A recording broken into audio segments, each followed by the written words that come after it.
Há pessoas com bondade, inteligência, boas intenções e, mesmo assim, às vezes fazem coisas que não as representam.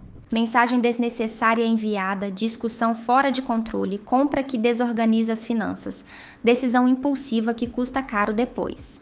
Tudo isso tem um nome: impulsividade. E não é simplesmente um eu sou assim. A impulsividade é um problema de autorregulação. E como psicóloga, posso te garantir que a impulsividade está por trás de muitas coisas ruins. Vícios, transtornos mentais, sofrimento emocional, más decisões, fracassos. Mas a boa notícia é que dá para trabalhar isso, e muito. É, de fato, um dos objetivos transversais em muitos casos de terapia. Então fica nesse vídeo, onde vamos ver 3 dicas para trabalhar a impulsividade, melhorar seu autocontrole e suas decisões. Mas quando falamos de impulsividade, não estamos nos referindo apenas a tomar decisões rápido demais, a discutir, a explodir de repente. A impulsividade é um traço de personalidade que, se não trabalharmos, pode nos prejudicar em praticamente todas as áreas da nossa vida.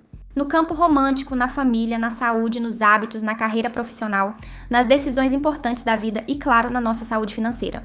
Hoje em dia já é difícil ter uma estrutura financeira sólida, e a impulsividade piora ainda mais quando não controlamos esse traço de personalidade.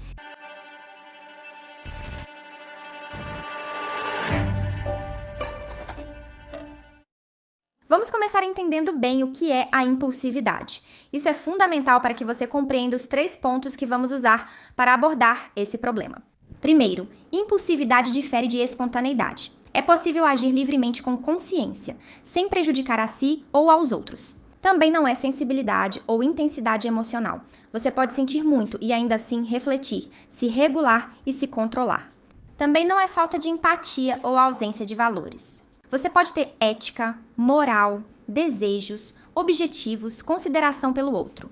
Mas pode ser que, nesse estado de impulsividade, não haja acesso a tudo isso. De modo que, quando a ativação emocional diminui, aí sim há acesso a esse material, e então surgem a culpa e o arrependimento. Tendo tudo isso claro, vamos analisar por partes o que é a impulsividade e assim destrinchar como lidar com ela. Primeiro, a impulsividade é uma tendência a agir rápido e no automático diante de um estímulo interno ou externo. O que queremos dizer com estímulo interno? Externo pode ser algo que ocorre com você, como um comentário, um olhar ou um elemento que desperta uma sensação ou desejo. E interno pode ser um pensamento, uma emoção, uma lembrança, uma sensação fisiológica. Só com isso você já está aprendendo muito sobre a impulsividade, porque está vendo que seus impulsos nem sempre são provocados por algo que está acontecendo na vida real. Muitas vezes eles vêm de dentro de você até sem perceber. Um dos passos mais interessantes na terapia é quando a pessoa aprende a identificar que suas ações nem sempre podem ser explicadas pelo que outra pessoa fez ou pelo que aconteceu com ela naquele dia, mas que muitas vezes entender nosso comportamento está relacionado a detectar o que passou pela nossa cabeça, nosso corpo, nosso coração. Ao perguntar a muitos, por que você ficou mal? O que causou isso? Respondem, não sei, nada aconteceu. Foi um dia estranho, não entendo. Então, nos acostumar a fazer essa autoanálise dos estímulos internos já é um grande avanço na luta contra a impulsividade. Agora vamos para a segunda parte da definição. Sem parar o suficiente para avaliar as consequências, considerar alternativas ou regular a emoção do momento.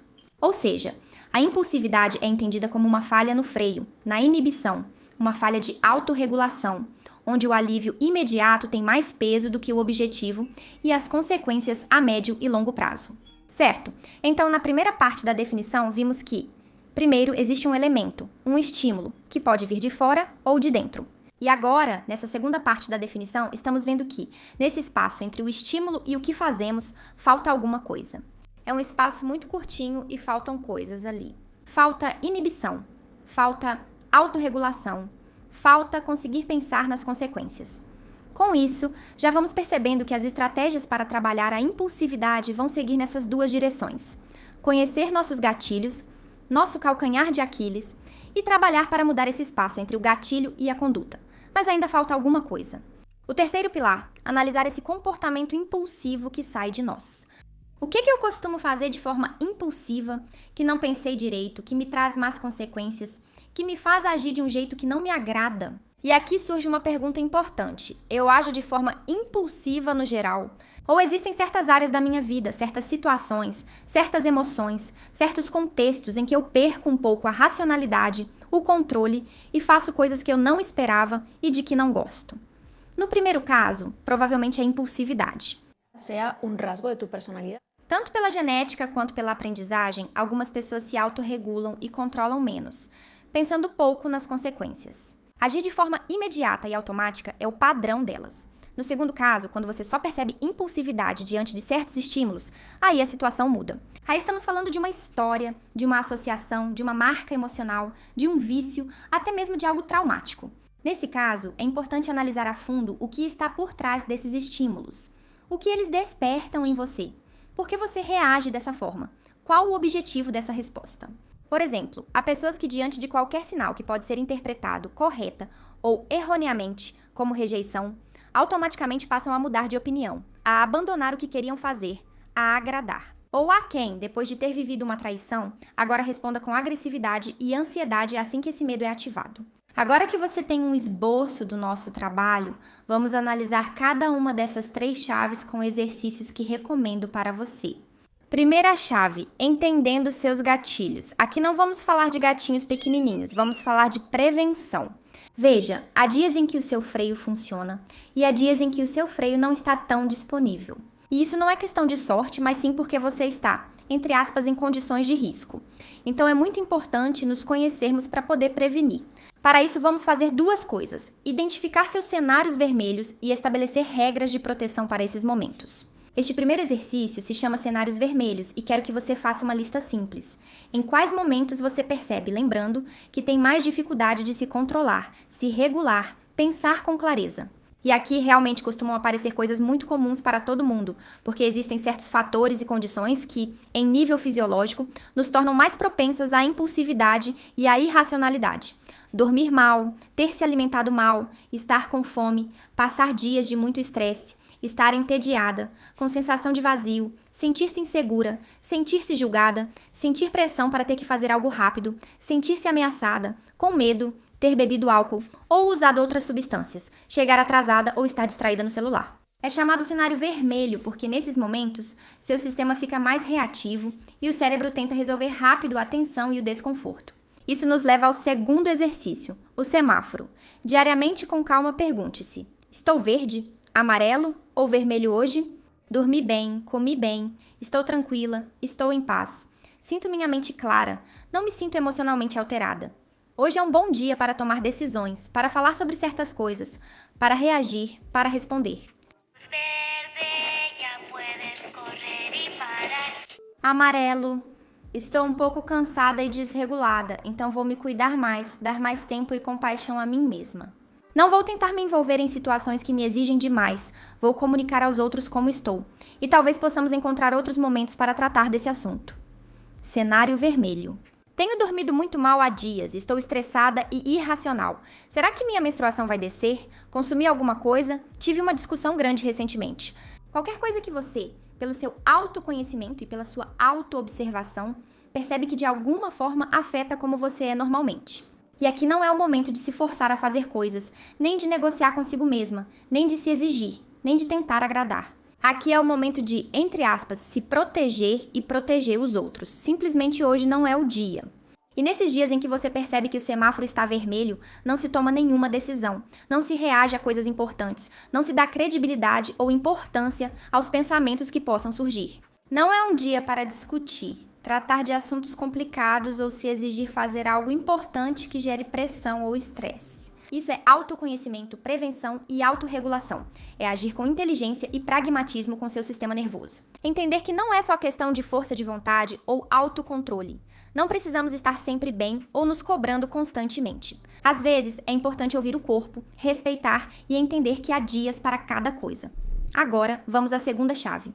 Ampliar o espaço entre o gatilho e meu impulso, meu comportamento. Já vimos que podemos fazer muita prevenção para que esses impulsos não nos dominem, mas mesmo assim, haverá momentos em que você vai se ativar. E é aí que muitas pessoas falham, porque tentam fazer algo que é muito difícil. Tomar uma boa decisão, ter um bom comportamento, quando você está em um estado de hiperativação. Então, a segunda chave é essa. Não tente vencer esse impulso com pensamentos. Vença-o com o tempo, porque a impulsividade tem um ponto fraco. Quando há imediatismo, urgência, necessidade de resolver ou agir já, a impulsividade nos vence. Mas assim que você cria um espaço entre esse estímulo e o seu comportamento, é aí que você pode ter mais controle. Ou melhor, mais do que ter controle, o impulso enfraquece. Então, para isso, vamos ver 2 exercícios também muito simples. A regra do adiamento e surfar a urgência. Primeiro exercício, a regra do adiamento. Quando surge a urgência de fazer algo, você não faz naquele momento. Você se dá um tempo mínimo antes de se permitir ter essa conduta.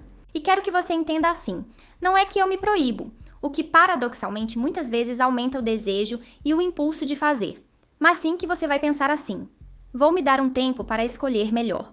Porque no calor do momento, seu cérebro não está buscando o seu bem-estar ou sua coerência a longo prazo. Ele está buscando um alívio imediato, uma descarga. O exercício aqui é estabelecer regras de tempo simples, conforme o tipo de impulso que você percebe ter. Por exemplo, se em uma discussão você percebe que fica muito exaltada antes de responder o que vem à sua cabeça, você se obriga a contar 30 segundos. Se chegar uma mensagem, um WhatsApp ou um comentário irritante, a mesma coisa. Vou deixar o celular de lado por 20 minutos antes de responder ou fazer o que vier à minha cabeça. Se for uma compra que estou com muita vontade de fazer e que talvez eu nem precise, eu estabeleço a regra de esperar 48 horas. Se é uma decisão importante que preciso tomar sobre a minha vida, e essa incerteza está me deixando muito angustiada e quero saber logo o que fazer, eu estabeleço a regra de esperar uma semana antes de tomar a decisão. Você cria suas próprias regras, seus próprios prazos, mas precisa cumpri-los. Na verdade, só de cumprir essa regra, mesmo que no final você acabe cedendo ao impulso, por ter respeitado o tempo, você já trabalhou bastante a sua impulsividade. E é justamente nesses momentos que pode vir a armadilha que sua mente vai querer te pregar. Eu preciso disso agora, tenho que responder já, não consigo esperar. Mas isso é mentira. Essa sensação de urgência é, na verdade, sua mente querendo diminuir esse estado de hiperativação, de desregulação. A sensação incômoda de precisar agir agora para resolver isso. Ou seja, você não precisa realmente responder, dizer aquilo que veio à sua cabeça, tomar essa decisão, fazer essa compra. O que você precisa agora é diminuir essa ativação. É importante que isso seja entendido.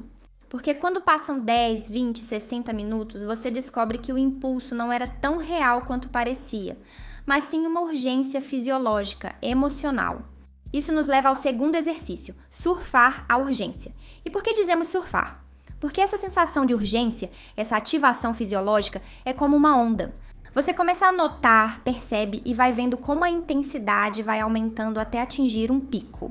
O problema é que muitas vezes, como vemos e percebemos que essa ativação fisiológica, essa urgência, essa tensão está aumentando, pensamos que vai continuar crescendo indefinidamente. Não temos em mente que isso atinge um pico e começa a diminuir de forma natural. Então, o que muitas pessoas fazem é tomar decisões ou agir quando estão aqui, em vez de esperar chegar aqui. Então, essa urgência, essa tensão que nos leva a ser impulsivas, precisamos enxergar como uma onda. Ela vem, sobe, atinge um pico e depois diminui. E como eu te digo, o problema é que muitas vezes agimos no auge. Tentamos controlar demais a sensação, de forma que prolongamos esse pico por tempo demais. Sentimos e acreditamos que se não agirmos, vamos permanecer naquele pico, naquela sensação incômoda ou intensa. O que é paradoxal, porque fazer coisas nesse pico justamente piora a situação. Quando você está nesse pico, nesse ponto alto da onda, o que vem à sua cabeça é um eu tenho que fazer algo, não posso ficar assim, não quero ficar assim. Quando na verdade você faça algo ou não, a onda, mesmo que suba até um pico, sempre acaba baixando. Quem já teve algum ataque de pânico? Deve ter percebido isso. Parece que isso sobe, sobe e que você vai ficar sempre assim, mas acaba baixando. E saber que depois da subida vem a descida já alivia muito e regula a situação. Então esse exercício é extremamente simples. Permitir-se sentir essa urgência sem agir sobre ela. Primeiro, o que você precisa fazer é dar um nome para isso, identificá-lo. Isso é uma sensação de urgência. É algo subjetivo, não é uma necessidade real, não é um problema, não é uma ordem. Eu não vou me sentir assim para sempre. Estou pegando uma onda, estou subindo com ela, estou surfando e logo vou descer.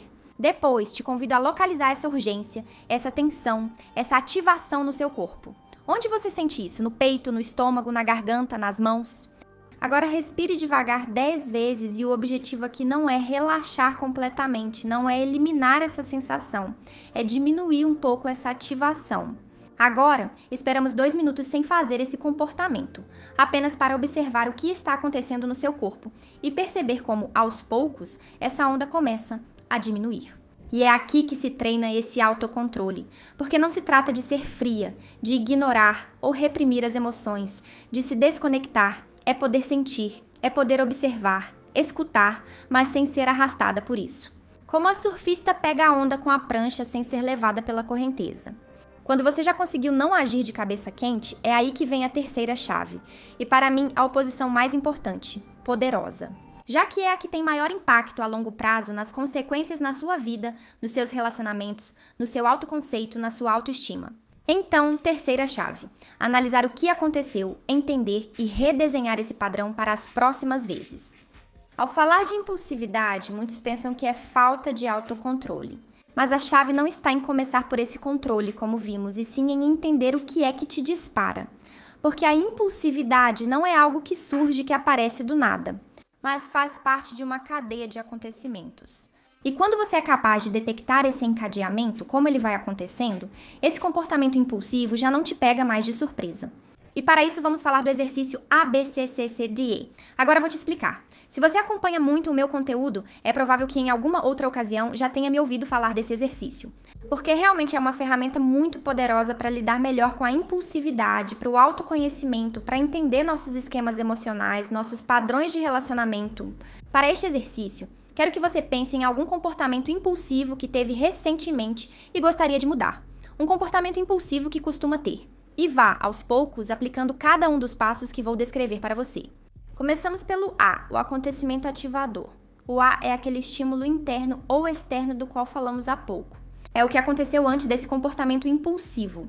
E aqui é preciso ser muito específica, não adianta dizer simplesmente me deu vontade. Uma crítica, um comentário, uma tarefa que te sobrecarrega, uma tentação, um cansaço acumulado, um pensamento, uma lembrança, uma sensação corporal. É esse gatilho, esse clique inicial que desencadeia toda a cadeia de acontecimentos impulsivos. Agora que você já tem esse acontecimento ativador, esse estímulo interno ou externo que desencadeou tudo, vamos para o B. O B vem do inglês belief, crença. Mas não foco tanto em um plano cognitivo de como você interpretou o ocorrido, e sim no que esse acontecimento ativa ou mexe em você. Pode ser uma emoção, uma sensação corporal, pode ser um pensamento, pode ser uma interpretação, pode ser uma associação, não é? Algo que isso me faz lembrar ou uma conclusão a qual eu chego. Esse B é esse espaço entre o A, o acontecimento ativador, o estímulo e o seu comportamento impulsivo. O que acontece nesse momento, nesse intervalo, nesse tempo, nesse espaço entre o que acontece e o que você faz? É aqui que ocorre a auto-observação. Pode ser a sensação de que estão te julgando. Pode ser a sensação de frustração, pode ser um pensamento de sou um desastre, pode ser uma raiva profunda, pode ser ansiedade, pode ser lembrar de uma situação do passado em que você se sentiu igual. Pode ser uma interpretação do ocorrido, uma conclusão a qual você chega, um julgamento que você faz.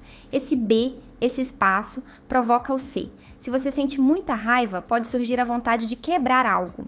Se você interpreta como se estivessem te julgando, talvez seja aí que vem a vontade de quebrar algo. Então aqui vem o C, a conduta, o impulso, o que é visível, aquilo do que depois você se arrepende. Mandar uma mensagem, furar um compromisso, se distrair com redes sociais, discutir, voltar a cair em um hábito ou em um vício. E aqui vem algo que é muito importante. Esse C, esse comportamento impulsivo, quase sempre tem uma função de alívio imediato. Sentir que você recupera o controle, reduzir a tensão interna, evitar uma emoção, buscar uma recompensa, um alívio. Mas é uma armadilha, porque embora a curto prazo nos traga bem-estar, tire um mal-estar. A médio e longo prazo nos traz consequências negativas. Essa seria o C, a consequência do comportamento. Um comportamento impulsivo pode ter consequências práticas na sua vida, por exemplo. Mais caos, mais atrasos, perda de tempo, estresse, má organização. Pode ter consequências nas suas relações, no seu ambiente. Que as pessoas percam a confiança em você, que haja um conflito, que você seja isolada, que te vejam como alguém imprevisível. Mas também, e isso é o que mais me interessa, tem uma consequência no seu autoconceito, na sua autoestima. Não sou capaz, sou um desastre, não consigo ter relacionamentos, sou fraca, sempre vou me dar mal na vida. Todas as nossas condutas têm um impacto na nossa autoimagem, porque estamos sempre nos auto-observando. E aqui se forma, muitas vezes, um círculo muito típico, que está por trás, por exemplo, de muitos vícios. Sinto esse impulso, essa ativação, essa onda. Busco o alívio imediato, tenho uma consequência negativa na minha vida, então sinto mais tensão, mais desconforto, preciso de mais alívio e acabo caindo de novo nesse impulso. E assim, o problema vai se complicando e se agravando cada vez mais. E aqui vem outra coisa que é muito importante: refletir no momento em que você sente essa onda, essa ativação. Refletir sobre qual consequência, qual resultado a sua conduta pode ter, já é muito terapêutico, já melhora bastante a impulsividade. Parar nesse momento e não pensar na onda e na urgência, mas sim para onde esse comportamento pode te levar, já vai reduzir muito a impulsividade. Mas vamos agora para a mudança, para o DD vem de debater ou discutir, que seria, digamos, como questionar, mudar, modificar ou melhorar esse B. Aquilo que aparece, que floresce em você entre o acontecimento ativador, esse estímulo e a sua conduta. Se você tende a interpretar que um amigo chegar atrasado, significa que ele está te desvalorizando. E isso depois leva a comportamentos impulsivos e a conflitos. Então, no D, você vai tentar oferecer outras maneiras de entender a situação, de abordá-la ou de senti-la, para que isso não te leve ao mesmo comportamento impulsivo. Claro, não se trata de pensar positivo nem de negar a realidade. Trata-se de buscar maneiras de enfrentar e de lidar com o que acontece de uma forma mais adaptativa e ajustada à realidade, ao que é útil, prático e benéfico. O objetivo desse D é refletir, questionar, debater. D, de debater, analisar o que aparece entre esse estímulo e a minha ação. Compreender a origem dessa tristeza. Por que esse estímulo gera ansiedade ou raiva? Por que interpreto dessa forma? Isso é racional e condizente com a realidade? Se existem outras explicações possíveis ou formas de encarar isso. D é o momento em que você assume o controle dos seus impulsos. Você questiona seus automatismos para parar de agir no piloto automático e explora outras formas de encarar as coisas, de reagir e de agir. Isso nos levaria então à última letra, agora sim, o E, que vem de escolha ou de experimento. O I é uma escolha, é um experimento, porque você se permite, se dá a oportunidade de sair desse automatismo, desse impulso, desse ciclo em que você sempre cai. É pensar, ok, agora que já entendi de onde vem essa tristeza, por que interpreto assim? Por que ajo assim? O que posso fazer de diferente da próxima vez que aparecer um estímulo parecido? O que posso fazer de diferente da próxima vez que meu parceiro chegar em casa e não se aproximar de mim de forma carinhosa? O E tem duas partes. A primeira é como vou interpretar esse estímulo da próxima vez que aparecer, ou seja, o que vou fazer com esse B.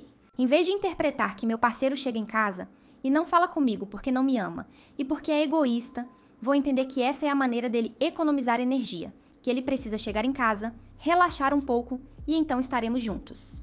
E a segunda parte é que outras ações vou realizar para não ter as mesmas consequências, ou seja, que outro C vou tentar executar. Em vez de, então, eu também ficar de cara fechada e ignorá-lo para, entre aspas, castigá-lo, vou entender que cada um tem sua maneira de regular suas emoções ou suas necessidades fisiológicas. Vou me ocupar com alguma coisa e quando minha parceira estiver mais relaxada e mais tranquila, vou me aproximar.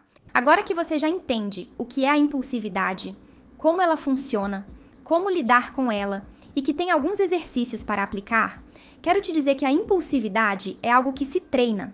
Não é algo que muda de uma hora para outra, é um treinamento constante. Ser impulsiva é algo que se aprende, que se reforça e também é algo que se desaprende e se enfraquece. Sim, é uma característica muito influenciada pela genética, mas pode ser bastante melhorada.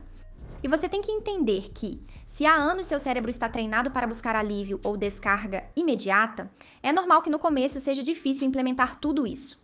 Mas acredite, conforme você for implementando isso com pequenas coisas, cada vez mais sua cabeça vai se acostumar.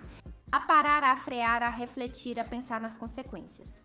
Vai se tornar cada vez mais fácil e tranquilo, até que você consiga aplicar isso nas áreas de maior dificuldade. Se você está começando do zero, recomendo iniciar por áreas mais fáceis e com menor ativação emocional. E aos poucos, aplique isso às áreas que mais te afetam, que tenham algum impacto na sua história de vida ou tenham componente traumático. Não espere aplicar tudo isso àqueles cenários que são mais irracionais e viscerais para você e ter resultados imediatos. Vou deixar aqui embaixo 2 vídeos que acho que podem te ajudar bastante a continuar esse trabalho, a entender melhor e aplicar. Um sobre como melhorar a força de vontade e outro sobre como parar de procrastinar. Tchau!